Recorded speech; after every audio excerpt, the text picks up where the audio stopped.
سلام طعنا هبلنا كبرات تخاتلت تግራይ ستريم ميديا نلومي زبلنا يوم زعباتات حيزنا لكم لنا نمكتتالكم بخبر بمعدام قندي زعباتاتهم كنلاليكم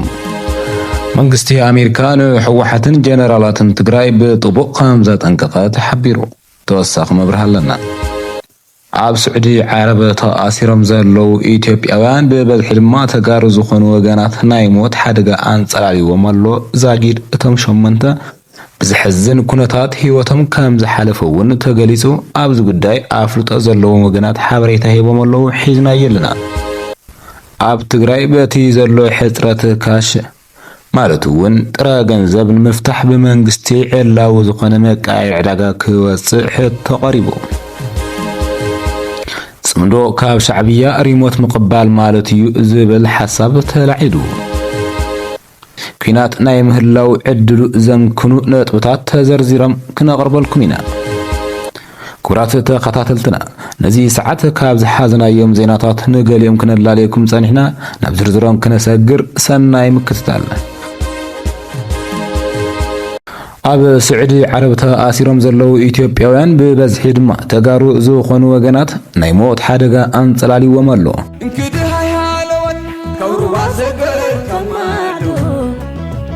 سمع مررتنا براي أبسدت وينزلو سيدتنا بوتي فغرنا عدي تقولو لبيز أبو أزي فيديو كاوشتي اسري بس زواصة ناي عين مسكرنتيو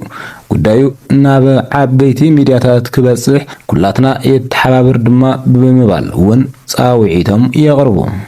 ካብቶም ንሞት ተሓሪም ዘለው ዛጊድ እቶም ሸመንተ ህይወቶም ክሐልፍ ከም ዝተገበረን ኣብ ገለ ከባቢታት ትግራይ መርድእ ከም ዝተነገረን ዝተገለጸ ኮይኑ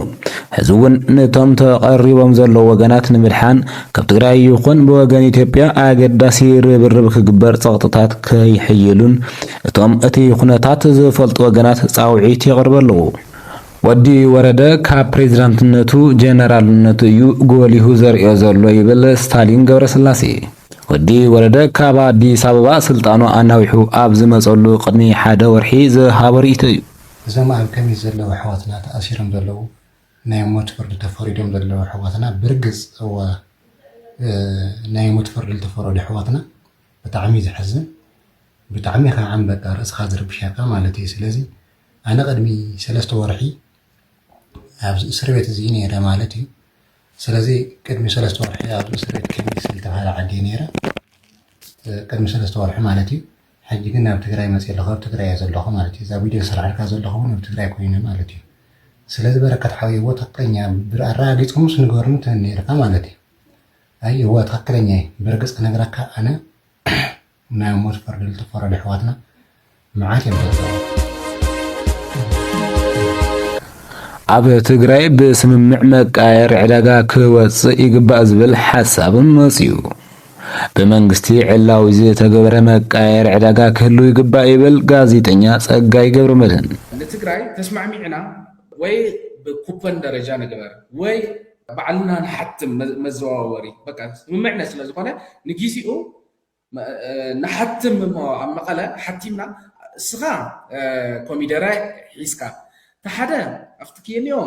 ስንዳይ ሒዙ ኮሚደረ ስንዳይን ካብት ተቀያየር መቃየር ኮይንካ ቫልዩ ተሰየመ ወረቀት ወይ ትግዛዕ በቃ ኮንሰንሰስ ስለዝኾነ ቅርሺ ትብሎ ካሊ ምንም ይውልን መንግስቲ ዲክሌር ተገይርዎስ በቃ ቅርሺ እዩ ማዕደግ እዩ ስለዚ ብኡ ጌርካ መተዓዳደግ ንጎሮ ዝብል ሓሳብ ቀሪብሎ ኖ ናይ ተዓዲ ስርዓት ክነፍርስ ተቃለስናላ ንሕጊ መንግስቲ ተኸይ እነዚኦም ዝመርሑኻ ሕዚ ካልእ ክሓስብ ከም ገርካ ኣኻ ትሓስብ ምሕሳበይ ትኽእልን ሓሲብካ እኮ ወብዚ ውዲቕካና ሓሲብካ ሕዚ እንታይ ተበሪሂልካ ኣይና ቆፅሊ ኣሽቲትካ ወይ ኣይና ቆፅሊ በሊዕኻ ኣኻ ሕዚ ከም ሰብ ሓሳብ እየ ክትብለና ኣይትኽእልን ኣይኮነን ትሓዝ እኒኦ መሪሕነት ክሓስብ ኣይኽእልን ክሓስበልና እውን ኣይኽእልን ክትዝሓስብ ክፋል ማሕበረሰብ ኣውኦም የለን ክሓስብ ዝኽእል ክሰርሕ ዝኽእል ክመርሕ ዝኽእል ካብ ስርቂ ካብ ጨምለቀለ ካብ ሕሽክርና ካብ ግርድና ነፃ ዝኾነ ኣብቲ ዙርያ بكينات ዝረጋገጽ ረብሓ ትግራይ የለን ክብሉ ፕሮፌሰር ክንደያ ገብረህይወት ገሊጾም አባል ፈጻሚ ስራሕ ውድብ ዲሞክራሲያዊ ስምረት ፕሮፌሰር ክንደያ ገብረህይወት አበ ትግራይ ዳግማይ ንኩናት ዝግበሩ ዘለው ምድላዋት ብትሪ በመቋም በኩናት ዝረጋገጽ ረብሓ ትግራይ ከምዚ የለ ገሊጾም ፕሮፌሰር ክንደያ ዝገለጹ ኣብ ዕላዊ ገጽ ፌስቡክም ኣብ ዘውጽዎ ጽሑፍ ኮይኑ አበ ትግራይ ይካየድ ንዘለው ፖለቲካዊ ምንቅስቃስ ዕብዳን ክብሉ ወቂሰምዎ አበ 2015 ዓመተ ምህረት ተደራደርቲ ኣብ ፕሪቶሪያ ንሃለው አዘዝቲ ሰራዊት ሓዊሱ ካልኦት አካላት ትይውዕል ብቁልጡፍ ንኽፍረም ጽንቶ ይሕድሩ ከም ዝነበሩ ዘዘኻኸሩ ፕሮፌሰር ክንደያ ትይውዕል ተፈሪሙ ምስ መጸግን እቶም ዝተፈራረሙ አካላት ኣይውክልናን ብምባል ፖለቲካዊ ማሕናቅቲ ከም ዝፈጸሙ አረድዮም ይኹን እምበር እቲ ስምምዕ ብማእኸላይ ኮሚቴ ሕወሓት ጸዲቑ ኣብ ተግባር ከም ዝኣተወ ብምቕጻል ድማ ከም ፈጻሚት ኮሚቴ ተማይጦም ነቲ ስምምዕ ዘተዓናቅፍ ሓሳብ ሒዞም ከም ዝቐረቡን ድሓር ድማ እቶም ይቀደድ ዝበሉ ዝነበሩ አካላት ስልጣን እንትረኽቡ ምስ መሰታቶም ድማ ተቐቢልና ኢና ድርኡ እውን ሳልሳይ ወገን ኣይመድልየናን እሞ ሽሞት ሃበና ኢሎም ናብ ምልማል ከም ዝኣተው ዝሓበሩ ፕሮፌሰር ክንደያ ሕዚ ድማ ነቲ ብውዕል ፕሪቶሪያ ዝፈረሰ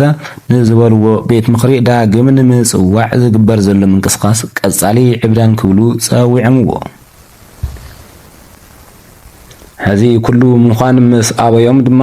በቲ ሰብ ዋና ኢና ዝበልዎ ውዕሊ ፕሪቶሪያ ዝፈረሰ ቤት ምኽሪ ብምጽዋዕ ዕብዳን ቀጽለሎ ዝበሉ ፕሮፌሰር ክንደያ በቢ ኣዳራሹ ነቲ ውሳነ ዝወሰኑሎም ዘለው ካልኦት ነጋዶ ኩናት ምዃኖም ይሕብሩ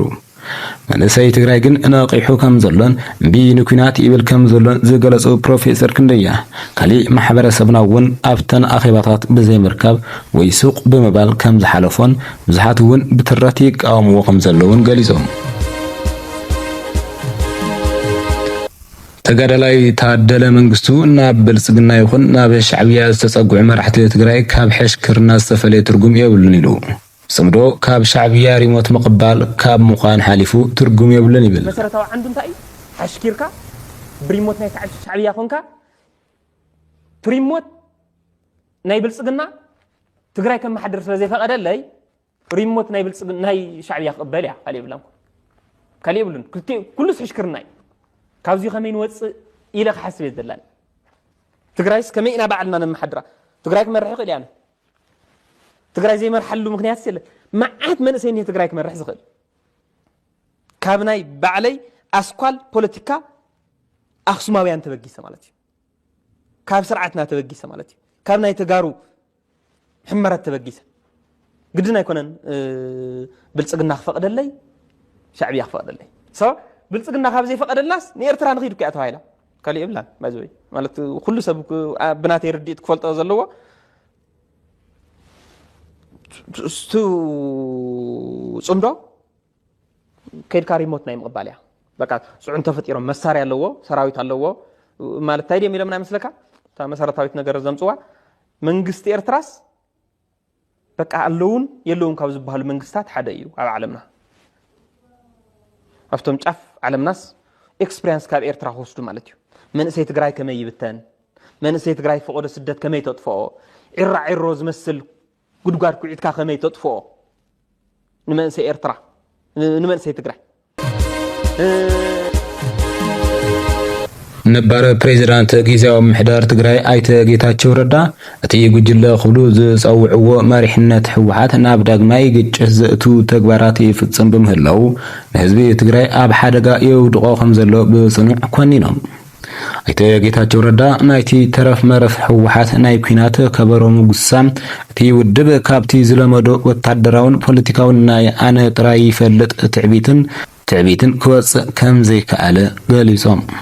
ፍላይ አባል ማእኸላይ ኮሚቴ ሕወሓት ዝኾኑ ኣይተ ኣዲ ሳልም ባሌማ ምስ ውሕዳት ዲያስፖራ ኣብ ዝገበርዎ ናይ ድምፂ ዝርርብ ትግራይ ምስ ናይ ውሽጢ ዓዲ ዕጡቃትን ከም ኤርትራ ዝበሉ ናይ ወፃኢ ሓይልታትን ናይ ረብሓ ስምምዕ ከም ዝፈጠረት ምግላጾም ኣይተ ጌታቸው ብምቅላዕ ተንኮሳ ክብሉ ዝፀውዕዎ እንትኾን እቶም መራሕቲ ብሳላ ውዕሊ ፕሪቶሪያ ካብ ማእሰርቲ ተፈትሖም እንተብቅዑ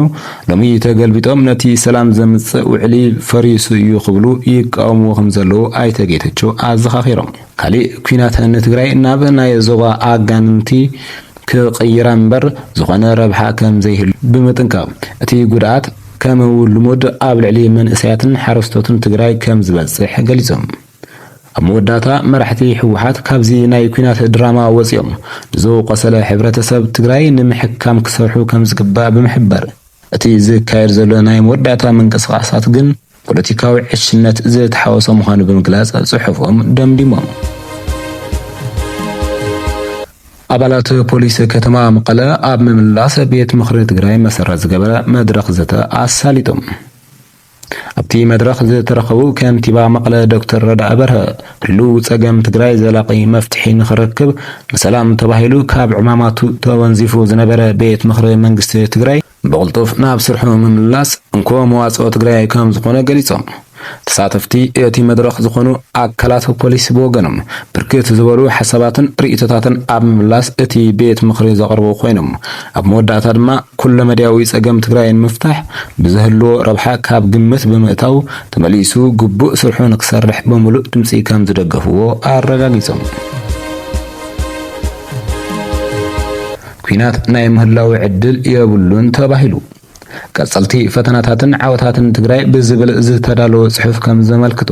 ብመሰረት ውሳነ እቲ ዝምለስ ዘሎ ቤት ምኽርን መንግስትን ስልጣን ጀነራል ታደሰን ንሱ ዝሸመሙን ዘመነ ስልጣን ኣብቂዕሎ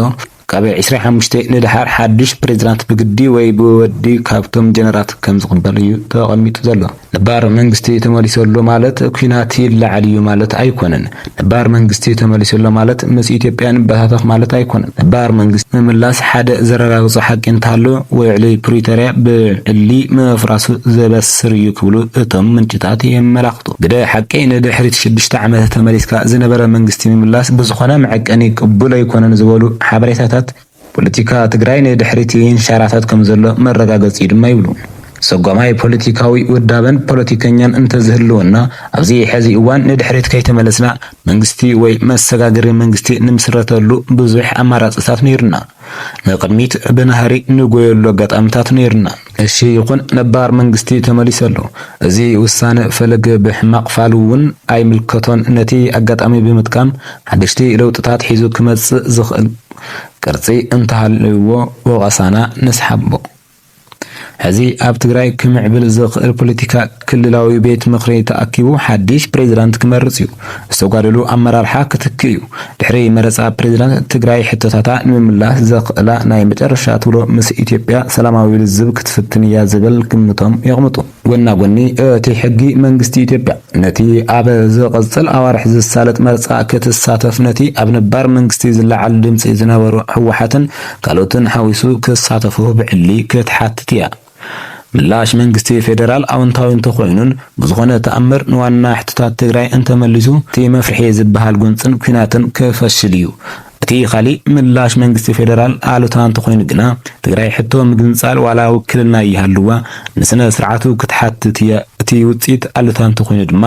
ዓርሳ ካብ ኢትዮጵያ ሓራ ክትገብረሉ ዲፋክቶ ስቴት ዕላዊ ክትገብር እያ ተባሂሉ ትፅቢት ይግበር መንግስቲ ፌደራል ክሳዕ መረፃ ዝዛዘም ኩናት ኣይደልን ሕወሓት ድማ ኣብቲ መረፃ እንተዘይተሳቲፋ በኣንጻሩ ናብቲ ጎንፂ ምስ ተደራቢ ሕቶታት ቀይን እዩ እቲ ዋና በዚን በቲን ምድላው ኩናት እኳ እንተሃለወ እቲ ዝፍራሕ ዘሎ ክፉእ ካሊእ ዘር ኩናት ብሰንኪ ኣስገዳዲ ኣሰላልፋ ፖለቲካ ምብራቕ ኣፍሪካን ድሌት ኣሜሪካ ኣብቲ ዞባ ተኸተሎ ዘላ ናይ ሰላም ኣማራፅን ግዛኣት ኢትዮጵያ ክፈርስ ዘይምድላይ ትግራይ ካሊእ ዘተሓሳስብ ኣጀንዳ ንመንግስቲ ፌደራል ድማ ብዙሑል ኩናት ባህግታቱ ክሳኽዕ ዕድል ዝፈጥር ዘየጥምዝዝ ኣጋጣሚ ኣብ ቅድሜና ኣሎ ይብል ምዃኑ እውን ዝቐፅሉ ጎንፅን ህውከትን እምበር ኩናት የለን ዝብል ዝለዓል ቦታ ከም ዘውሃቦ የቕምጡ ከም እምነት እሩም ፍልፍላት ትግራይ ምስ ምምላስ እቲ ነባር መንግስቲ ብጣዕስን ወቀሳን ሓድሽ ቀመር ዘይተለመደ ፖለቲካ ብምትእትታው ብሓቂ ትዕረቀሉ ትግንጸለሉ ብዲፋክቶ ሃገር ትኾነሉ ወርቃዊ ዕድል ሕዚ እዩ እዚ ንምግባር ምድላውን ቅርብነትን እንተዘይብላ ብግልጺ ኢደይ ሂበ ኢላ ናብ ምድማር ፍልስፍና ተጸንቢራ ክትብልጽግ ኣለዋ ብልጽግና ዝመርሖ መንግስቲ ክትምስርት ኣለዋ ይብሉ ሕብረት ኣውሮፓ ኣብ ክልል ትግራይ ብዘለዎ ኩነታት ተኸፍትኡ ገሊጹ ሕብረት ኣውሮፓ ኣብ ክልል ትግራይ ኣብዚ እዋን ዘርእዩ ዘለዉ ምዕባለታት ብዓብዪ ስክፍታ ይከታተልም ከም ዘሎ ኣፍሊጡ እቲ ሕብረት ሎሚ ኣብ ዘውፅኦ መግለጺ ኩሎም ወገናት ህጹጽ ምንካይ ወጥሪ ክገብሩ ጻውዒት ተቐሪቡ እቲ መግለጺ ከም ዘስመረሉ ነቲ ኣብ ሕዳር 2022 ኣብ ፕሪቶሪያ ዝተፈረመ ቋሚ ስምምዕ ደው ምባል ተጻውዖታት ኣብ ሓደጋ ዘውድቕ ዝኾነ ይኹን ስጉምቲ ንኽወገድ ኣተሓሳሲቡ ኣሎ ብተወሳኺ ካልእ ተወሳኺ ኣዕናዊ ግጭት ንኸይፍጠር ምክልኻል ኣዝዩ ኣገዳሲ ምዃኑ ዝሓበረ ሕብረት ኣውሮፓ ኣብ መንጎ ዝተፈላለዩ ወገናት ዘለዉ ፍልልያት ብሰላማዊ መገዲ ፖለቲካዊ ዘተ ጥራይ ንኽፍትሑ ጸዊዑ ደጋፊ ጊዜያዊ ምሕዳር ትግራይ ዝኾነ ጋዜጠኛ ዳዊት ከበደ መንግስቲ ኣሜሪካ ንሕወሓትን ጀነራላትን ትግራይ ብጥቡቕ ከም ዘጠንቀቐ ሓቢሩ ማዕቀብ እውን ከም ዝግበሮም ተናጊርዎም ይብል ዳዊት አንድ ችግር ቢፈጠር ኃላፊነት ትወስዳላችሁ ብሏቸዋል የአሜሪካ መንግስት ልኡካን እስኪ እንግዲህ ምን ብሎ መልስ እንደሚሰጡና ያለው አላነጋገር ነው አይሉም መቼም ዶክተር ደብረጽዮን ወይዘሮ ፈትለወርቅና ዶክተር አዲስ ዓለም ባሌማ በትናንትናው ዕለት ከሶስት የአሜሪካ ኤምባሲ ልኡካን ጋር አልተነጋገር ነው ይበሉ ምን እንዳሏቸው ይታወቅ በዚህ ውይይት ላይ አንድም የተነሳው ችግር ቢፈጠር ሁለት ኮንሲኩዌንስ እንዳለው ተነግሯቸው ምክንያቱም እኛ የሚያሳስበን ብለዋል ልኡካን ቡድኖቹ እኛ የሚያሳስበን የአካባቢው ሁኔታ ሳታነቡ ነው ወደዚህ ችግር እየገባችሁ ያላችሁ እኛ ደግሞ በዝምታ እንመለከተውም በእርግጥ በአገር ውስጥ በዶሜስቲክ ጉዳይ ላይ መለከተን ይችላል ነገር ግን አካባቢው ሲታመስ ኢንተረስት አለን ዝም ብለን አንመለከተም ስለዚህ ይህንን የኛን ምክር ጥሳችሁ አሁን በመትሉት አይነት የእብደት አካሄድ ሄዳችሁ መንግስት እንመልሳለን የምትሉ ከሆነ እንግዲህ ያለን አማራጭ በህወሓት በተመረጡ የህወሓት አመራሮች ላይና በተመረጡ ወታደራዊ አመራሮች ላይ የተለያዩ ማዕቀቦች እናደርጋለን ቀጥሎ ያሏቸው የትራቨል ኤምባርጎ ነው የሚሉት እነሱ የጉዞ ማዕቀብ ወደ አሜሪካን ሀገር እንዳይጓዙ ማድረግ ሁለተኛ የሀብትና የሀብት እገዳ ማድረግ ይህ ማዕቀብ እናንተ ላይ የሚጣላል ተብሎ ነው የተነገራቸው በግልጽ ቋንቋ ስለዚህ በስማቸው የተመዘገበ አሜሪካን ሀገር ያለ በቤተሰቦቻቸው ስም የተመዘገበ ማንኛውም ነገር እንዲታገድ ይደረጋል ማለት ነው ማዕከላዊ ቤት ፍርዲ ዞባ ማዕከል ካብ ቂም ተበጊሶም ቀትለት ዝፈጸሙ ክልተ ውልቀ ሰባት ሕድሕዶም ብ25 ዓመት ጽኑዕ ማእሰርቲ ክቅጽዑ ወሲኑ ወረዳ ታሕታይ ማጨው ጣብያ ኳኒት ካብ ቂም ተበጊሶም ቀትለት ዝፈጸሙ ክልተ ውልቀ ሰባት ሕድሕዶም ብ25 ዓመት ጽኑዕ ማእሰርቲ ክቅጽዑ ማዕከላዊ ቤት ፍርዲ ዞባ ማዕከል ወሲኑ ኣብ ወረዳ ታሕታይ ማጨው ጣብያ ኳኒት ነባሪት ዝኾነት ወይዘሮ ንግስቲ ማላኺ ምስ ሓዋ ኣይተ ታደሰ ኣባዲ ብምዃን ንበዓል ገዝኣ መዋቲ ኣይተ ተስፋይ ብርሃነ ናብ 23 ሰነ 2017 ዓ.ም ኣብ ዘውግሕ ለይቲ ከም ዝቐተለት ብመረዳእታ ከም ዝተረጋገፀ እቲ ቤት ፍርዲ ገሊጹ እዞም ተኸሰስቲ ነዚ ገበን ዝፈጸሙ ብፍላይ መዋቲ ምስ ቀዳመይቲ ተኸሳሲት ናይ ቦታ ክርክር ዝነበሮ ብምዃኑ ካብዚ ብምብጋስ ብቂም ተለዓዒሎም ከም ዝፈጸምዎ ብመረዳእታ ተረጋጊጹ ኢሉ እዚ ጉዳይ ክርኢ ዝጸንሐ ማዕከላዊ ቤት ፍርዲ ዞባ ማእከል ሎሚ 22 ሚያዝያ 2018 ዓ.ም ኣብ ዝወዓለ መጋባእያ ተኸሰስቲ ሕድሕድ ብ25 ዓመት ጽኑዕ ማእሰርቲ ክቅጽዑ ወሲኑ መስጊድ አልነጃሺ በጊዜያውነት ኣብ ዩኔስኮ ተመዝጊቡ ታሪኻዊ ስፍራ ነጋሽ ብምኽንያት ጽንተታዊ ኩናት ትግራይ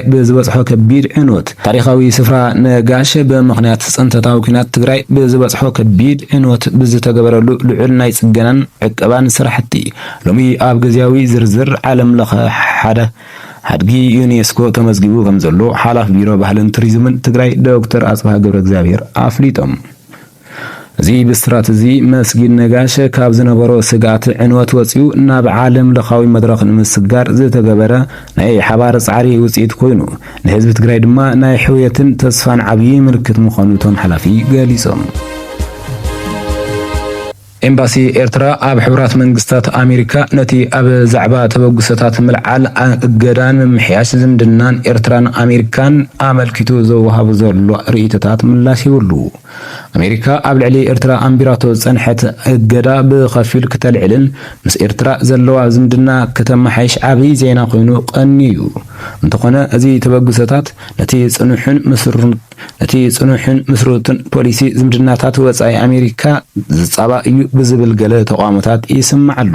እቲ ነዚ ኣመልኪቱ ዝተዘርግሐ መግለጺ ኤምባሲ ኤርትራ እቶም ነዚ እዋናዊ ጉዳያት ኣመልኪቶም ብዝተፈላለየ መንገዲ ርእይቶታቶም ዘቕርቡ ዘለዉ ውልቀ ሰባት